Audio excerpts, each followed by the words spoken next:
नमस्कार, स्वागत है आपका अपना बिहार में। मैं हूं आपके साथ हर्षदा जोशी। जहानाबाद में पुलिस ने 2 नक्सली गिरफ्तार किए। ये लोग ईंट भट्टा संचालक से 50,000 की लेवी मांग रहे थे। पुलिस ने इनके पास से छीन हुए मोबाइल और 5,000 रुपए भी बरामद किए।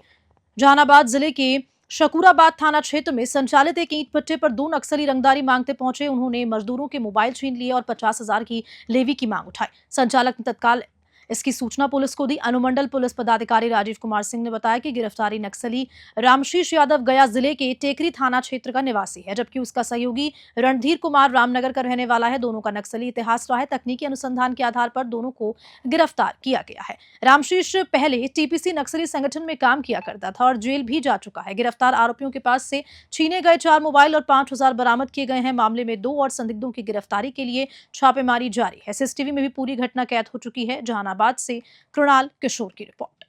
मामला सर, किस मामले में गिरफ्तारी हुई, क्या है? 2 दिन पूर्व हम लोगों के यहाँ शकूराबाद थाना अंतर्गत एक मामला आया था, जहाँ नक्सली के नाम से ईंट भट्टे से रंगदारी मांगी गई थी। और जो रंगदारी मांगने वाला जो गुट आया था, उसने कुछ लोगों का मोबाइल भी छीन के ले गया था। जिसके बाद जो ईंट भट्टे मालिक थे, उन्होंने रंगदारी में कुछ पैसे भी दिए उनको। इसकी सूचना पुलिस को लगी और पुलिस ने उससे संपर्क साधा। उन्हें विश्वास दिलाया कि सभी गिरोह का जल्द से पर्दाफाश हो जाएगा। इसके बाद उन्होंने इस कांड में पुनः प्राथमिकी दर्ज कराई और हम लोगों ने टेक्निकल सर्विलांस से इस मामले का सफल उद्भेदन करते हुए टिकारी से इस कांड में शामिल रामशीष यादव और उनके एक सहयोगी रणधीर कुमार को कल टिकारी से विधिवत गिरफ्तार किया है। कौन है सर ये लोग और कहाँ क्या है? रामशीष यादव खुद को वर्तमान में मॉइस्ट के आरपीसी ग्रुप का बताते हैं कि हम जुड़े हुए हैं, बट अभी उसका कोई अभी साक्ष्य नहीं मिला है। बट पूर्व में ये टीपीसी जो एक्टिव गिरोह था, उस समय ये यूएपीए केस में जेल जा चुके हैं। इनका नक्सली इतिहास रहा है और इस कांड में जितने 2 लोग शामिल हैं, उन दोनों का भी नक्सली इतिहास रहा है।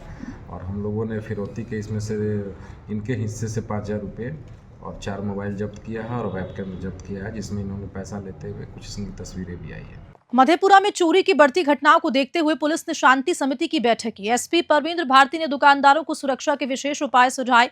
स्वर्णकार की दुकानों में बढ़ती चोरी की घटनाओं को लेकर मधेपुरा थाने में शांति समिति की बैठक आयोजित की गई। बैठक में मधेपुरा के एसपी परविंद्र भारती और थाना अध्यक्ष विमलेंदु कुमार शामिल रहे। एसपी ने सभी दुकानों के सीसीटीवी कैमरों की जांच पूरी होने की जानकारी दी और दुकानदारों को सुरक्षा बढ़ाने की सुझाव दी। उन्होंने कहा कि दुकानों में टेबल के नीचे सायरन का प्रबंध करें, जैसा बैंकों में होता है। पुलिस नियमित गश्त करती है और सायरन बजते ही मौके पर पहुंच जाएगी। पुलिस ने सभी दुकानदारों से अलर्ट रहने की अपील की है। मधेपुरा से अमन आनंद की रिपोर्ट। पूर्णिया में कुपोषण और मातृत्व अनीमिया की रोकथाम के लिए सामुदायिक स्वास्थ्य अधिकारियों को 1 दिवसीय प्रशिक्षण दिया गया। एम्स और यूनिसेफ विशेषज्ञों ने स्वास्थ्य प्रबंधन की विस्तृत जानकारी दी। पूर्णिया में मातृत्व अनीमिया और कुपोषित बच्चों की पहचान और उपचार के लिए स्वास्थ्य विभाग द्वारा सामुदायिक स्वास्थ्य अधिकारियों यानी कि सीएमएचओ को विशेष प्रशिक्षण दिया गया। ये प्रशिक्षण जिले के ग्रैंड इंपीरियल होटल में आयोजित किया गया, जिसमें एम्स पटना और यूनिसेफ के एक्सपर्ट्स ने हिस्सा लिया। प्रशिक्षण के दौरान अधिकारियों को बच्चों के कुपोषण की पहचान के 10 चरण, पोषण पुनर्वास केंद्र में रेफरल प्रक्रिया, जन जागरूकता, पोषण सफाई और नियमित फॉलोअप के विषयों पर जानकारी दी गई। उन्हें बच्चों की वृद्धि, निगरानी और गंभीर कुपोषण की पहचान के लिए आवश्यक परीक्षण और प्रबंधन सिखाया गया। मातृत्व अनीमिया के लक्षणों जैसे थकावट, सांस फूलना, चक्कर आना और त्वचा की ललिमा की कमी की पहचान के तरीकों पर भी प्रशिक्षण दिया। गर्भवती महिलाओं के लिए आयरन युक्त भोजन के महत्व पर जोर देते हुए अधिकारियों को सलाह दी गई। महिलाओं को उचित आहार और पोषण की जानकारी दी। गंभीर अनीमिया के मामलों में आयरन सुक्रोज उपचार के बारे में भी विस्तार से बताया गया। स्वास्थ्य विभाग की इस पहल का उद्देश्य जिले को कुपोषण और अनीमिया से मुक्त करना है। पूर्णिया से विनीत सिंह की रिपोर्ट। पूर्णिया के मरंगा और के नगर थाना क्षेत्र के बीच जमीन विवाद में गोलीबारी हुई, जिसमें एक युवक घायल हो गया। गुस्साए ग्रामीणों ने आरोपियों को पकड़कर पीटा। पूर्णिया के मरंगा थाना और के नगर थाना क्षेत्र के बक्शा घाट के पास 15 एकड़ जमीन के विवाद को लेकर 2 पक्षों में जमकर झड़प और गोलीबारी हुई। फायरिंग में मरंगा के अलीनगर निवासी मोहम्मद शकीम गंभीर रूप से घायल हुए। घटना के बाद गुस्साए ग्रामीणों ने गोली चलाने वाले ब्रोकर और एक अन्य को पकड़ लिया और उन्हें अधमरा होने तक पीटा। इस झगड़े में 3 लोग घायल हो गए। सूचना मिलते सदर एसडीपीओ पंकज कुमार और बरंगा थाना अध्यक्ष रूपंक रंजन ने मौके पर पहुंचकर स्थिति का जायजा लिया। पुलिस ने मौके से घायलों को जीएमसीएच पूर्णिया में भर्ती कराया। गोली लगने से घायल युवक को गंभीर हालत में मैक्स अस्पताल कस्बा में भर्ती कराया गया। वहीं ब्रोकर और एक अन्य घायल का इलाज जीएमसीएच पूर्णिया में चल रहा है। घटना के बाद पूरे गाँव में पुलिस ने तलाशी अभियान चलाकर स्थिति पर नियंत्रण पा लिया। छपरा के गरखा थाना क्षेत्र में मवेशी लूट गिरोह का खुलासा हुआ है। पुलिस ने 6 घंटे के अंदर 6 अपराधियों को गिरफ्तार कर लूट का सामान बरामद किया।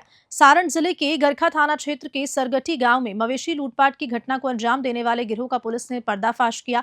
15 फरवरी को मोहम्मद मुर्जा से पिकअप वाहन, मोबाइल फोन्स और मवेशी लूटने के मामले में पुलिस ने महज 6 घंटे में 6 अपराधियों को गिरफ्तार कर लिया। गिरफ्तार अपराधियों में अख्तियारपुर के विक्की कुमार, सरगटी के सोनू कुमार, अलोनी के बिट्टू कुमार और राजा कुमार, मोती राजपुर के राकेश कुमार तथा रायपुर निवासी अक्षय कुमार शामिल हैं। इनके पास से लूट का पिकअप वाहन, 2 मोटरसाइकिल, मोबाइल फोन और 3 मवेशी बरामद किए। ग्रामीण एसपी शिखर चौधरी के अनुसार ये गिरोह मवेशी व्यवसायियों को निशाना बनाकर लूटपाट किया करता था। पूछताछ में इन अपराधियों ने 13 फरवरी को गरखा थाना क्षेत्र में 5,000 रुपए की लूट और 14 फरवरी को खैरा थाना क्षेत्र में हुई वारदात में शामिल होने की बात भी स्वीकार की है। पुलिस गिरोह के अन्य सदस्यों की तलाश में छापेमारी कर रही है। सारण से रवि कुमार की रिपोर्ट। ये दिनांक 15 को जो वादी हैं इस केस के, उनके द्वारा कुछ मवेशी जो है पिकअप पे लाद कर अपने घर की ओर जा रहे हैं। उसी क्रम में जो है ग्राम सरगट्टी ब्रह्मस्थान के पास 6 अज्ञात व्यक्ति जो कि 2 काले रंग के मोटरसाइकिल पर सवार थे, उनके द्वारा इनकी पिकअप को रोक कर पिकअप और मोबाइल और साथ ही साथ जो मवेशी उसमें थे उनको लूट लिया गया। इस घटना का सफल उद्भेदन 6 घंटे के अंदर कर लिया गया और 6 जो इसमें अज्ञात अपराधकर्मी थे उनको गिरफ्तार कर लिया गया। साथ ही साथ पिकअप, जो मोबाइल लूटी गई थी और 3 मवेशी को बरामद किया गया है। उनके पास से चाकू और नगद कैश भी मिला है, इसको भी बरामद कर लिया गया है। जो इस कांड के 6 अभियुक्त हैं उनका पूर्व में भी आपराधिक इतिहास रहा है। इनके द्वारा पूर्व में भी गरखा और खैरा थाना अंतर्गत कई सारे डकैती के कांड दर्ज हैं और विधिवत जो है जब्ती सूची बनाकर इनको गिरफ्तार कर आगे की कार्रवाई की जाए। अच्छा, ये मवेशी लोग क्या करते हैं? ये मवेशी लूट कर दूसरे जिलों में या आसपास के बॉर्डरिंग एरिया में इसको बेचा करते थे, जो अभी प्रथम दृष्टया सामने आया। बाकी पूछताछ की जा रही है और बाकी जानकारी मिलेगी आपको। कुर्था थाने में एसपी डॉक्टर इनामुल हक मैंगनू ने कैंप आयोजित कर कुर्था, मानिकपुर और किंजर थाना के पुलिस अधिकारियों और कर्मियों को उनके बेहतरीन कार्य के लिए रिवॉर्ड देकर सम्मानित किया। एसपी डॉक्टर इनामुल हक मैंगनू के नेतृत्व में कुर्था थाने में आयोजित एक विशेष कैंप में कुर्था, मानिकपुर और किंजर थाने के कई पुलिस अधिकारियों को उत्कृष्ट कार्य के लिए रिवॉर्ड प्रदान किए गए। कुर्था थाना अध्यक्ष सुरेंद्र कुमार को एक हत्याकांड में बेहतर अनुसंधान और 48 घंटे के भीतर हत्यारे की गिरफ्तारी के लिए सम्मानित किया गया। साथ ही किंजर थाना क्षेत्र में कमलेश राम की हत्या के मामले में त्वरित गिरफ्तारी को लेकर भी उन्हें रिवॉर्ड मिला। इसके अलावा कुर्था थाने के अपर थाना अध्यक्ष शमशेर आलम, पीएसआई स्मिता उपाध्याय, रिंकू कुमारी, चंद्रदेव महतो, रुपेश कुमार, दिलीप रजक, पुलिस कांस्टेबल पायल कुमारी और रुद्रल कुमार को भी उनके उत्कृष्ट कार्य के लिए सम्मानित किया गया। मानिकपुर थाने की पीएसआई ऋचा कुमारी को भी टर्म आउट रिवॉर्ड और कांड में बेहतर अनुसंधानकर्ता के रूप में सम्मानित किया। रिवॉर्ड पाने के बाद पुलिस अधिकारियों ने कहा कि इससे उनके काम करने के उत्साह को बल मिलेगा और वे और भी बेहतर प्रदर्शन करने के लिए प्रेरित होंगे। अरवल से रंजन कुमार की रिपोर्ट। लखीसराय के बड़हिया थाना क्षेत्र में बिजली ट्रांसफार्मर गिरने से ट्रॉली में सवार 8 लोग गंभीर रूप से घायल हुए। सभी को बेहतर इलाज के लिए पटना पीएमसीएच रेफर किया गया। लखीसराय जिले के बड़हिया थाना क्षेत्र के बाईपास मोड़ के पास एक बड़ा हादसा हुआ। नीमिया तालाब स्थित मोहन नगरी स्थान में मुंडन कराने के बाद इंद्रपुर निवासी गौतम कुमार के परिजन ट्रैक्टर से लौट रहे थे, तभी अचानक बिजली का ट्रांसफार्मर पोल सहित ट्रैक्टर ट्रॉली पर गिर गया, जिससे ट्रॉली में सवार 7 महिलाएं और 1 पुरुष गंभीर रूप से घायल हो गए। स्थानीय ग्रामीणों ने तुरंत सभी घायलों को बड़हिया ररफल अस्पताल पहुंचाया, जहां प्राथमिक उपचार के बाद सभी को पटना रेफर किया गया। घायलों में वीणा देवी, रानी देवी, अंजलि कुमारी, वंदना देवी, प्रियंका देवी, रेणु देवी और भी कई लोग शामिल हैं। घटना के बाद परिजनों में कोहराम सा मच गया है। ग्रामीणों ने बिजली विभाग और स्वास्थ्य विभाग की लापरवाही पर कड़ा आक्रोश भी जताया। घटना की सूचना मिलने पर बड़ैया थाना अध्यक्ष ब्रजभूषण सिंह पुलिस बल के साथ मौके पर पहुंचे और घायलों को पटना भेजने में मदद की। लखीसराय से संतोष कुमार गुप्ता की रिपोर्ट। कोइलवर थाना क्षेत्र के सकड़ी गांव में सोमवार देर रात बदमाशों ने एक प्रॉपर्टी डीलर को गोली मार दी। जख्मी हालत में युवक को इलाज के लिए आरा के निजी अस्पताल में भर्ती कराया गया।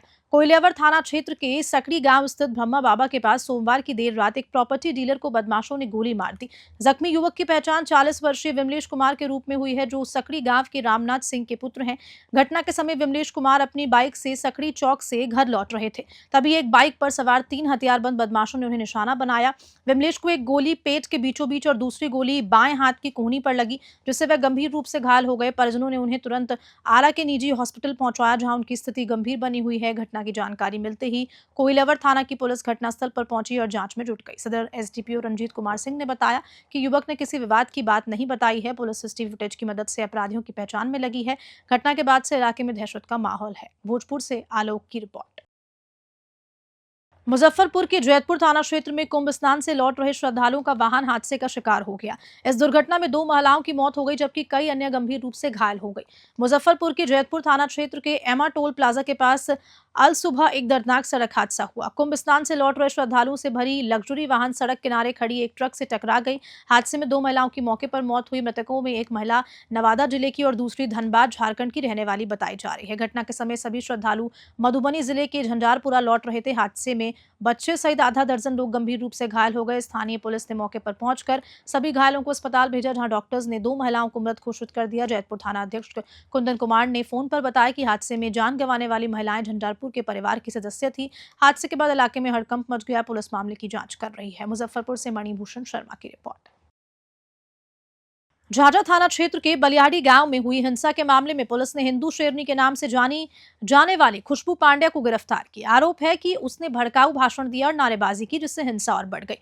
झाझा थाना क्षेत्र के बलियाड़ी गांव में रविवार को हनुमान चालीसा के पाठ के दौरान 2 समुदाय के बीच हिंसक झड़प हो गई। इस दौरान पांडे ने भड़काऊ भाषण और आपत्तिजनक नारे लगाए, जिससे स्थिति और भी बिगड़ गई।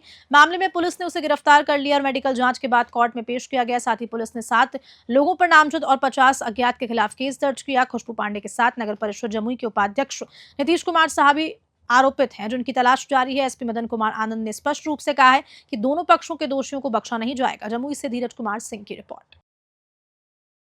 लखीसराय में 1 दिवसीय दौरे पर आए डिप्टी सीएम विजय कुमार सिन्हा ने केंद्रीय बजट की सराहना करते हुए किसानों और मध्यम वर्ग के लिए की गई घोषणाओं को ऐतिहासिक बताया। उन्होंने विपक्ष को विकास विरोधी करार दिया। डिप्टी सीएम सिन्हा ने भाजपा कार्यालय में आयोजित प्रेस वार्ता में कहा कि इस बार के केंद्रीय बजट में विशेष रूप से मध्यम वर्गीय और किसानों के लिए राहत दी गई है। आयकर सीमा बढ़ाकर 12 लाख रुपए की गई है, जिससे मध्यम वर्गीय परिवारों को बड़ी राहत मिलेगी। इसके अलावा बात करें तो किसानों के लिए केसीसी ऋण की सीमा बढ़ाकर 5 लाख रुपए कर दी गई है। बिहार के लिए मखाना बोर्ड बनाने की घोषणा के साथ साथ राज्य के विकास के लिए अन्य योजनाओं के लिए विशेष पैकेज भी घोषित किया गया। उन्होंने विपक्ष को आड़े हाथ लेते हुए कहा कि विकास के मामले में विपक्ष का कोई योगदान नहीं है। लखीसराय से संतोष कुमार गुप्ता की रिपोर्ट। विकसित बिहार की ओर कदम बढ़ाने के लिए देश के माननीय प्रधानमंत्री नरेंद्र मोदी जी के द्वारा सबका साथ, सबका विकास, सबका विश्वास और सबका प्रयास के महामंत्र को जमीन पर उतारने के लिए इस बार का बजट बिहार का बजट है। इस बार का बजट पूर्वांचल के उदय का बजट है और पूर्वांचल को विकसित करना है। तो देश के प्रधानमंत्री नरेंद्र मोदी जी ने लोकसभा चुनाव में कहे थे कि जब तक बिहार विकसित नहीं होगा देश पूर्णतः विकसित नहीं होगा। और बिहार के विकास के लिए आज उन्होंने कई कदम उठाए। मध्यम वर्ग के लोगों के लिए आज 12 लाख तक इनकम टैक्स फ्री, ये माहौल बनाने का, इसमें बिहार के लोग को ज्यादा लाभ हो रहा है, क्योंकि मध्यम वर्गीय संख्या बिहार में, गरीबों की संख्या बिहार में, ये ऐतिहासिक अवसर पर उन्होंने राष्ट्रीय प्रगति और सामाजिक समृद्धि के लिए एक मजबूत नींव का ईंट रखे हैं। और इसी खबर के साथ बिहार बुलेटिन में इतना ही। नमस्कार।